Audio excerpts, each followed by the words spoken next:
আসসালামু আলাইকুম। সবাই কেমন আছেন? আশা করছি অনেক ভালো আছেন। আমিও ভালো আছি। আর আজকে এতক্ষণ নিশ্চয়ই বুঝতে পারলেন যে আমরা আপনাদেরকে কোথায় নিয়ে আসলাম।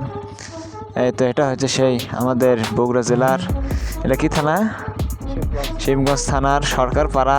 এই টুটুল ভাইয়ের এই 500 কোটি টাকা আলিশান বাড়ি, অনেক সুন্দর। দেখে নেন, এখানে গেট আছিল, আর এখানে একটা বিল্ডিং, আর ওই পাশে আর একটা ভবন আছে, আর চারিদিকে এরকম ঘেরা। আর এখানে দেখতে পারতেছি কর্মস্থান আছে। আর বাসার ভিতরে ঢোকার কোনো এখন নেই। ঢুকতে হলে আগে আপনাদেরকে পারমিশন নিতে হবে। আর এই পাশের এই ভবনটা একটু দেখে আসি, চলুন। আর এই সাইডে কৃষকেরা ঘাস লাগাছে, আর এই বাইরের সাইডে এরকম পরিবেশ। সেই সাথে আর এই ভবনটা এরকম, এখান থেকে দেখুন, এছাড়া দেখার কোনো বুদ্ধি নেই, কারণ দরজা লক করা। ঢোকাতে হলে আগে পারমিশন লাগবে। চলুন আগে সামনের দিকে আর একটু যাই। আর এই বিল্ডিংটা এরকম, এখান থেকে সুন্দর লাগে।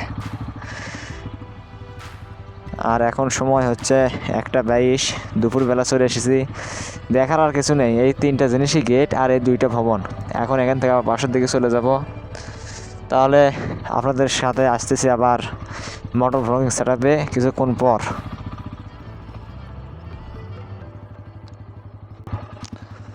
আর এই সাইডে একটা, বাম সাইড দিয়ে একটা রাস্তা পেলাম ছোট। দেখে এই রাস্তা দিয়ে কত দূর যাওয়া যায় এবং কি পাওয়া যায়।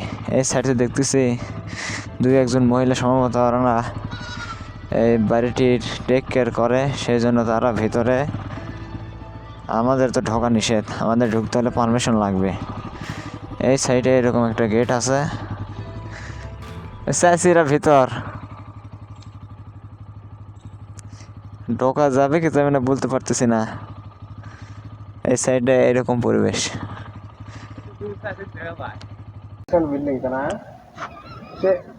এটা তো ভেতরে যাওয়ার কোনো ব্যবস্থা নেই। পালাম না তার কাছে। আপনারা কি দেখশন করে? ও ভাইজানেরা আসে না এখানে? আসে এই যে চন্দ্র তারা যখন মনে হয় সবই আসে। ইয়ে নেই, বুঝতে পারছি। তো এখন কেউ থাকে না তারা? তখন থাকে তারপর মেজর থাকে। মেজর কয় ভাই ওনারা? 3 ভাই মিলে এই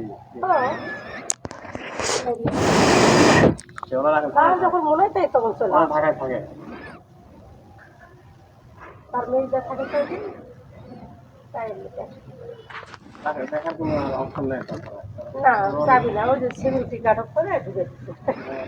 তো ওখানে নাম কি তা? জয়ন্ত। আর এখন এখান থেকে আমরা বের হওয়ার সিদ্ধান্ত গ্রহণ করলাম। আর 2 মিনিট পর সম্ভবত এখান থেকে বের হয়ে যাব।